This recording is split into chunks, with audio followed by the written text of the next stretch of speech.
Hello दोस्तों, आज 9 अप्रैल 2021 के करंट अफेयर को डिस्कस करेंगे। तो आज का पहला क्वेश्चन है, किसने जनजातीय स्वास्थ्य सहयोगी अनामाया यानी कि tribal health collaborative THC Anamaya को लॉन्च की? तो इसका answer option B, doctor Harshvardhan ने। तो इसे लॉन्च किया doctor Harshvardhan along with Arjun Munda, जो कि मिनिस्ट्री ऑफ ट्राइबल अफेयर्स है। और डॉक्टर हर्षवर्धन ये ministry of health and family welfare से। और इसका एम होगा to enhance the health and nutrition status of tribal communities of India. ठीक है। अच्छा, इसके सहयोगी होंगे Bill and Melinda Gates Foundation and Piramal Foundation. अच्छा, रिसेंटली ट्राइबल टीबी इनिशिएटिव को लॉन्च किया गया है और टीबी मुक्त भारत होने का लक्ष्य है 2025 तक।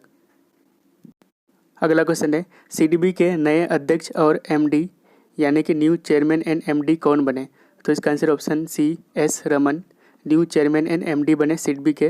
और CDB का फुल फॉर्म होता है small industries development bank of India.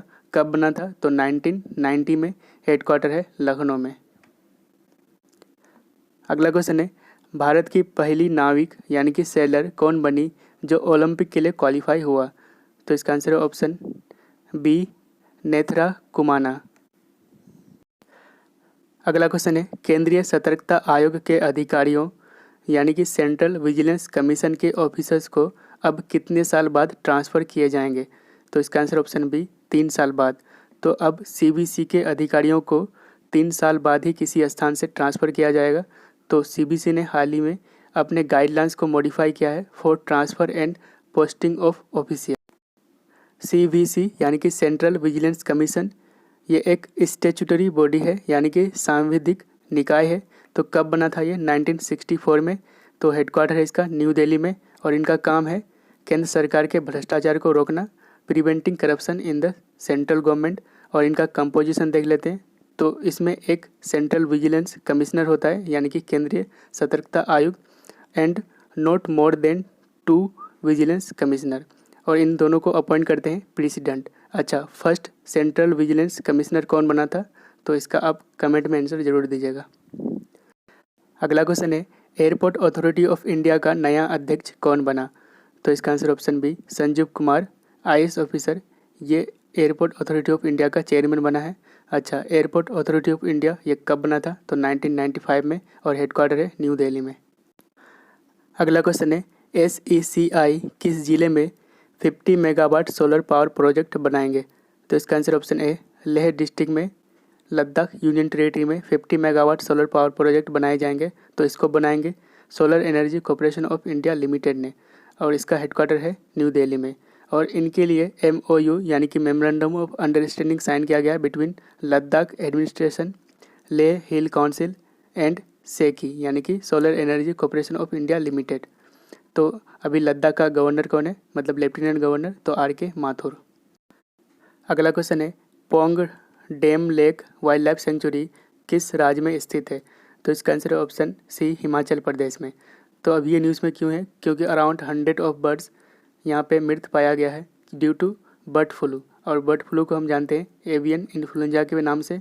अच्छा, इसके सैंपल में मतलब डेड बर्ड्स के सैंपल में H5N8 एवियन इन्फ्लुएंजा पाया गया। अच्छा, other national park and wild life century है हिमाचल प्रदेश का। तो इसके लिए ट्रिक है, गंगा मतलब गंगा रिवर हिमालय की वैली से निकलकर सिम्बा के किले में जाके गिरी। ठीक है।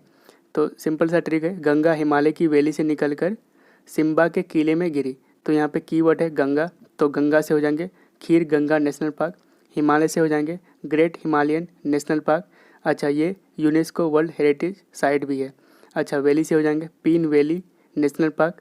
सिम्बा से हो जाएंगे सिम्बल बारा नेशनल पार्क। और किला से हो जाएंगे इंद्र किला नेशनल पार्क। अगला क्वेश्चन है, वेवल राम कलावन किस देश के राष्ट्रपति हैं? तो इसका आंसर ऑप्शन बी, सेशल्स के। तो ये अभी न्यूज़ में क्यों है? क्योंकि PM नरेंद्र मोदी एंड राम कलावन ने फर्स्ट वर्चुअल मीटिंग की है। और PM Narendra Modi hand over किया 4th Naval ship to Seychelles. अच्छा, इसमें मजिस्ट्रेट कोर्ट बिल्डिंग प्रोजेक्ट को भी उद्घाटन किया गया। और अफ्रीका का पहला कंट्री बना सेशल्स जो रिसीव किया 50,000 doses of Covishield under vaccine Maitri initiative. और आपको मैप में यहाँ पे मिल जाएगा, ये मडागास्कर है और मडागास्कर के ऊपर ही सेशल्स कंट्री मिल जाएंगे। और इसका करेंसी है रूपी और कैपिटल है विक्टोरिया। अगला क्वेश्चन है, कौन सा ई कॉमर्स कंपनी एशिया का सबसे बड़ा आपूर्ति केंद्र खोलेगा, यानी कि एशियाज लार्जेस्ट फुलफिलमेंट सेंटर खोलेगा? तो इसका आंसर ऑप्शन सी फ्लिपकार्ट। तो हाल ही में हरियाणा गवर्नमेंट ने अलॉटमेंट किया है 140 एकर्स लैंड टू फ्लिपकार्ट। तो कहाँ पे खोला जाएंगे? ये पतली हाजीपुर गुरुग्राम में, ठीक है। अच्छा, हरियाणा का सीएम है मनोहर लाल खट्टर और गवर्नर है सत्यदेव नारायण आर्य। अगला क्वेश्चन है, फातिमा जकरिया का संबंध निम्न में से किस क्षेत्र से था? तो इसका आंसर ऑप्शन सी जर्नलिस्ट पत्रकार। तो ये अभी न्यूज़ में क्यों है? क्योंकि हाल ही में इसका निधन हो गया है। तो इन्होंने अपना करियर का शुरुआत the illustrated weekly off India magazine से शुरू की थी और इनको पद्मश्री अवार्ड मिला था 2006 में। अगला क्वेश्चन है, कहाँ पर हमारी सड़क और तामीर तरक्की मोबाइल ऐप को लॉन्च किया गया? तो इसका answer option B Jammu Kashmir में। तो इसे लॉन्च किया है lieutenant governor of Jammu Kashmir Manoj Sinha ने। तो क्यों लॉन्च किया गया है? To make strong government structure and bringing transparency in the system. तो सिस्टम में पारदर्शिता लाने और गवर्नमेंट स्ट्रक्चर को मजबूत बनाने के लिए इस ऐप को लॉन्च किया गया है। अगला क्वेश्चन है, सोलिहा साबिर का संबंध निम्न में से किस क्षेत्र से है? तो इसका आंसर ऑप्शन बी ऑथर। तो सोलिहा साबिर ये 22 साल की यंगेस्ट ऑथर है फ्रॉम जम्मू कश्मीर। तो ये अभी न्यूज़ में क्यों है? क्योंकि इसका नाम इंडियाज़ वर्ल्ड रिकॉर्ड में दर्ज किया गया है। और किस लिए दर्ज किया गया है? For her book June the heart of Habba खातून। ये प्रीवियस डे का क्वेश्चन है, तो इसका आंसर आप कमेंट में ज़रूर दीजिएगा। तो पहला क्वेश्चन है, मधु क्रांति पोर्टल और हनी कॉर्नर्स को किसने लॉन्च किया? हु लॉन्च्ड मधु क्रांति पोर्टल एंड हनी कॉर्नर्स? दूसरा क्वेश्चन है, ओडिशा इतिहास किताब के लेखक कौन है? Who is the author of Odisha इतिहास बुक?